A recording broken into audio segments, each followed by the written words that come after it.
Good morning, students. I welcome you all in my channel Ajay Ingole sir. Today we are going to discuss very interesting and important topic of grammar, that is active voice and passive voice.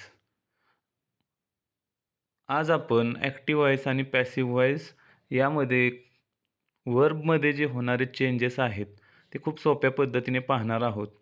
म्हणजे आपण कितीही प्रयत्न केला, सराव केला तरी active voice आणि passive व्हॉईसमध्ये कधीतरी आपली चूक होण्याची शक्यता जास्त असते. म्हणून आज आपण इयत्ता 10वीच्या विद्यार्थ्यांसाठी असू द्यात किंवा इयत्ता 12वीच्या विद्यार्थ्यांसाठी असू द्यात, बोर्ड परीक्षेसाठी चेंज द व्हॉईस हा घटक घेतलेला आहे. आता पहिल्यांदा आपण ॲक्टिव्ह व्हॉईसचं स्ट्रक्चर काय आहे ते समजावून घेऊयात.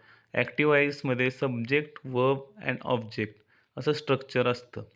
म्हणजेच ज्या वाक्याची सुरुवात कर्त्याने होते त्या वाक्यात कर्तरी प्रयोग असतो. म्हणजेच कर्त्याला इंग्रजीत सब्जेक्ट म्हणतात. त्यानंतर वर्ब असतं, क्रियापद असतं आणि ऑब्जेक्ट म्हणजे कर्म. आता हे ॲक्टिव्ह व्हॉईसचं सूत्र आपण दिलेलं आहेच.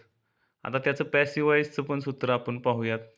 आता सब्जेक्ट आणि ऑब्जेक्ट ह्या दोघांची जागा इंटरचेंज होते. त्यामुळे आपण फक्त जे बदल काय घेतलेले आहे ते व्हर्बमध्ये होणारे आहेत. तर सब्जेक्टच्या जागेवर आपण पाहू शकता ऑब्जेक्ट आले, ऑब्जेक्टच्या जागेवर सब्जेक्ट आलेला आहे. त्यामुळे पहिल्यांदा आपण हा फरक समजावून घेऊयात की व्हर्बमध्ये नक्की काय बदल होत आहेत.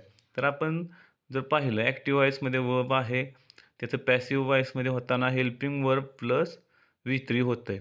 म्हणजे एक नक्की आहे पॅसिव्ह व्हॉईसमध्ये क्रियापदाचं आपणास तिसरं रूप हे कंपल्सरी घ्यावंच लागतं. 12 काळ आहेत त्यातले 8 काळांचं पॅसिव्ह व्हॉईस होतं. त्यामध्ये 3 सिम्पल टेन्सेस असतील, 2 कंटिन्युअस टेन्सेस आहेत, कंटिन्युअस पास्ट आणि कंटिन्युअस प्रेझेंट आणि 3 परफेक्ट टेन्स आहेत. एवढे फक्त 8च काळांचं आपल्याला ॲक्टिव्ह व्हॉईसचं पॅसिव्ह व्हॉईस होतं. आणि मग त्या 8मध्ये सुद्धा आपल्याला जर हेल्पिंग वर्बचा विचार केला तर पहिल्या 3 काळांना सिम्पल टेन्सचा आपण इथं पाहू शकता. तर एम इज आर सिम्पल प्रेझेंटला घेतो आहे आपण हेल्पिंग वर्ब, सिम्पल पास्टला वॉज वेअर घेतो आहे आणि सिम्पल फ्युचरला विल किंवा शाल बी हे घेतो आहे. म्हणजे खूप सोपं आहे. जर आपण पहिल्या 3 काळांचा विचार केला simple present, simple past, simple future, तर जी आपली हेल्पिंग वर्ब मेन प्रमुख टू बीची 7 रूपं आहेत तीच इथं विभागलेली दिसून येतात. म्हणजे जर आय सिंग अ सॉन्ग असेल तर a song is sung by me. खूप सोपं आहे. सॅंग असेल, व्हिटो असेल तर त्याचंच फक्त एमेजारचं वॉज वेअर होतं. विल सिंग असेल तर शाल विल बी संग होतं. खूप सोप्या पद्धतीनं आपल्याला हे समजावून घेता येत आहे. यानंतर आपण जर पाहिलं हेल्पिंग वर्बचा विचार केला, कंटिन्युअसमध्ये मात्र आपल्याला पुढं पाहूयात आपण. आता या हेल्पिंग वर्बचा अर्थ काय आहे मराठीत हे सुद्धा एकदा पाहणं आपण गरजेचं आहे.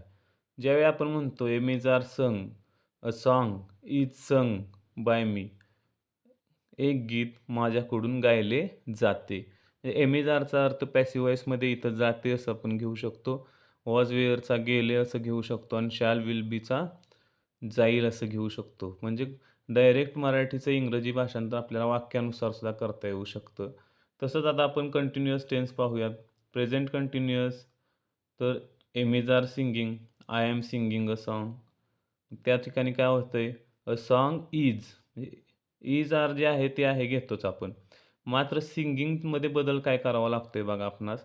आपणास माहिती आहे पॅसिव्ह व्हॉईसचं स्ट्रक्चर V3 तर कंपल्सरी घ्यायचं आहे. मग सिंग आपल्याला सेपरेट काढावाच लागेल. मग सिंग काढायचं तर आय-एन-जीचं काय करायचं, म्हणून आय-एन-जीचं आपण बीइंग एक कन्स्ट्रक्शन करतो आणि बीइंग प्लस V3 सिंगचा संग करतो. म्हणजे हे खूप सोपं आहे. प्रेझेंट कंटिन्युअसचा विचार करता सिंगिंग म्हटलं की बीइंग संग, बीइंग प्लस V3. तर हे लक्षात ठेवलं पाहिजे. म्हणजे प्रेझेंट कंटिन्युअसला आपण to be plus being plus V3 असं स्ट्रक्चर तयार होतं आहे. पास्ट कंटिन्युअसला पण बघा was were singing, I was singing a song was being sung by me. खूप सोपं आहे. जर आपण मराठीतसुद्धा अर्थ घेतला आपण तर आपण गायले जात आहे, गीत गायले जात आहे, गीत गायले जात होते. म्हणजे जातसाठी बीइंग शब्द घेतो आहे आपण. आहेसाठी इज आर, होतेसाठी वॉज वेअर. खूप सोप्या पद्धतीने आपल्याला हे लक्षात येईल. त्यानंतर आपण परफेक्ट टेन्सकडे वळूयात. तर या परफेक्ट टेन्समध्ये परफेक्ट प्रेझेंट किंवा प्रेझेंट परफेक्ट म्हणूया आपण. त्यानंतर पास्ट परफेक्ट आणि फ्युचर परफेक्ट. आता आपण अशीच नावं का दिलेत? Present perfect. प्रेझेंट परफेक्ट बघा आता हॅज हॅव संग असेल तर हॅज हॅव बीन संग म्हणजे आपणास लक्षात येईल की past perfect, future perfect, present perfect यामध्ये फक्त स्ट्रक्चर ॲड काय झालेलं आहे? BEEN bin. बीनचा अर्थ गेले असं घेता येतं. म्हणजेच आपणास ह्याचं स्ट्रक्चर असं होऊ शकतं. I have sung a song. A song has been sung by me. म्हणजे आय हॅव संग म्हणजे मी गायलेले आहे. गीत गायलेले आहे आणि गीत माझ्याकडून गायले गेले आहे. म्हणजे ह्या पद्धतीनं आपणास खूप सोप्या पद्धतीनं आपल्या लक्षात येईल. आपण जर पाहिला हा चार्ट जर स्क्रोल करून मी दाखवतो तुम्हाला, तर खूप सोपं आहे. हॅड संग असेल तर हॅड बीन संग होते. म्हणजे परफेक्ट टेन्ससाठी बीन, कंटिन्युअस टेन्ससाठी बीइंग आणि सिंपल टेन्ससाठी टू बी. म्हणजे 3 टू बी, 2 बीइंग आणि 3 बीन अशा पद्धतीनं 8 हे जे ॲक्टिव्ह व्हॉईसचं पॅसिव्ह व्हॉईस आहे ते आपणास या चार्टमध्ये आपण कन्स्ट्रक्शन घेतलेलं आहे. आणि सब्जेक्ट आणि ऑब्जेक्ट तर काय सोपं आहे, ते एकमेकांची जागा इंटरचेंज करण्याचं आहे. ठीक आहे, जरा आपण त्याचं रूल्स अजून काय एक्स्ट्रा असतील ते रूल्स पाहूयात. हा व्हिडिओ काय फार मोठा आपण करणार नाही. आता आपण ते विधानार्थी वाक्याचं पाहिलं. त्यानंतर rules for conversion of interrogative sentence in passive voice. आता इंटरोगेटिव्ह सेंटेन्स हे महत्त्वाचं आहे. आपण आज वेळ वाया घालवणार नाही. जे थोडं अवघड आहे आणि जे महत्त्वाचं आहे तेच घेतोय. आता यामध्ये प्रश्नार्थक वाक्याचं पॅसिव्ह व्हॉईस करतानाचं काय काय करायचं आहे ते बघूया आपण. आता interrogative sentence starting with is are. Is आरने सुरुवात होणार असेल तर पॅसिव्ह रूल बघा त्याचा. इज आर आहेच plus subject plus third form of verb plus by plus object. उदाहरणाद्वारे सहज समजावून घेता येईल. फॉर एक्झाम्पल बघा ॲक्टिव्ह व्हॉईसमध्ये is he writing a letter, इथं क्वेश्चन मार्क पाहिजे होता.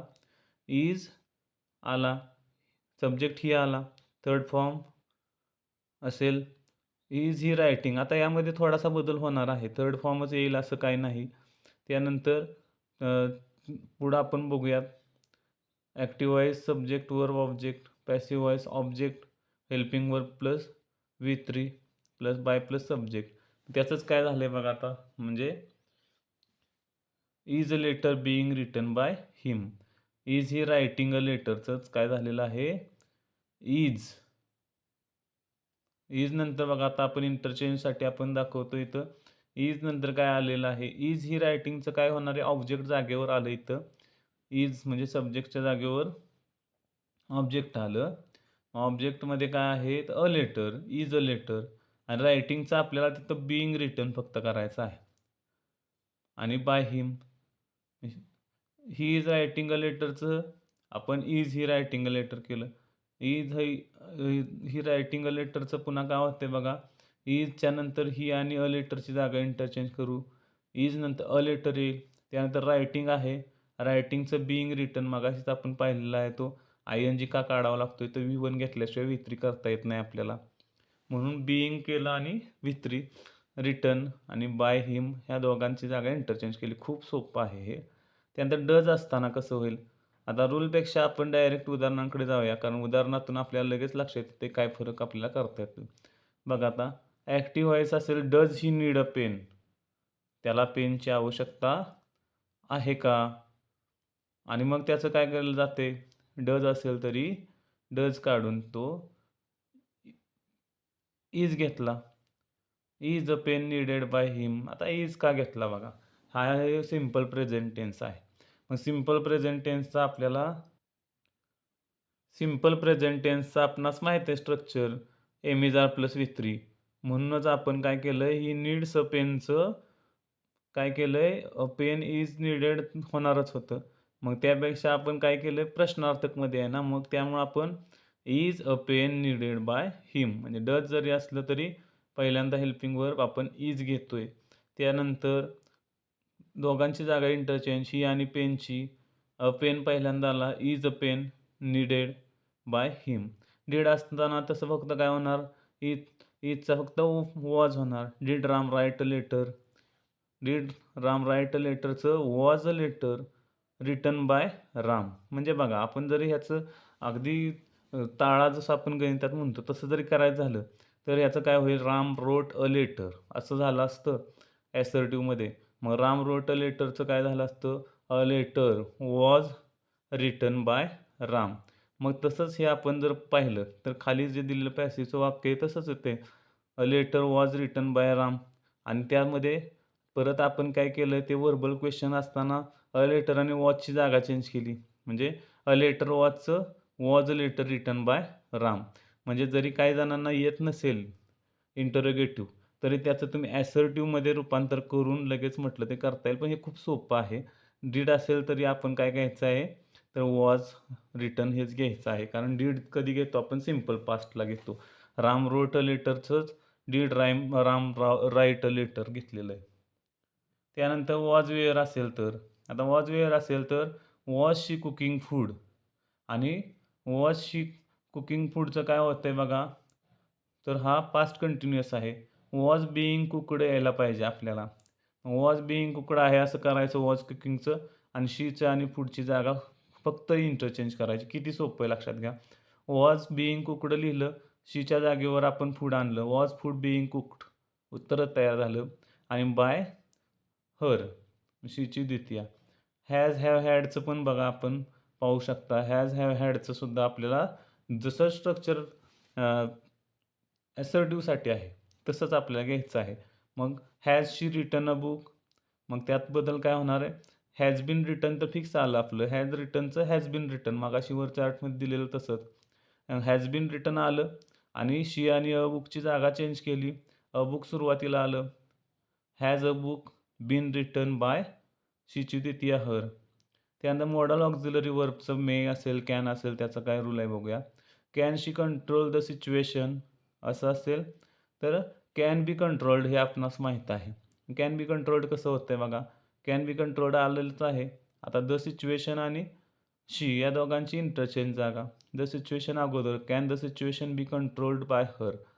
त्यानंतर W H words, for example why, when, where असेल तर पॅसिव्ह रूल काय आहे, the sentence will start by W H word and then convert according to the above rules. ठीक आहे. Active voice, who broke this beautiful glass. आता who असल्यामुळं by whom. त्यानंतर ब्रोकचं वॉज ब्रोकन. बघा वॉज ब्रोकन आलं खाली. By hmm was this beautiful glass broken. W एचचा आपल्याला माहीत आहे स्ट्रक्चर. त्यानंतर इम्पिरेटिव्ह सेंटेन्स. इम्पिरेटिव्ह म्हणजे आज्ञार्थी वाक्य असेल, ऑर्डर असेल तर काय घ्यायचं, पॅसिव्हमध्ये लेटचा वापर करायचा आहे. Shut the door or shut the window.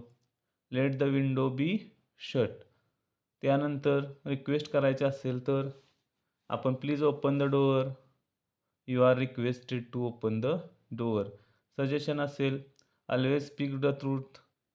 आणि त्यानंतर बघा the truth should always be spoken. म्हणजे ज्यावेळी आपणास सजेशन द्यायचं असेल त्यावेळी शूडचा वापर करायचा आहे.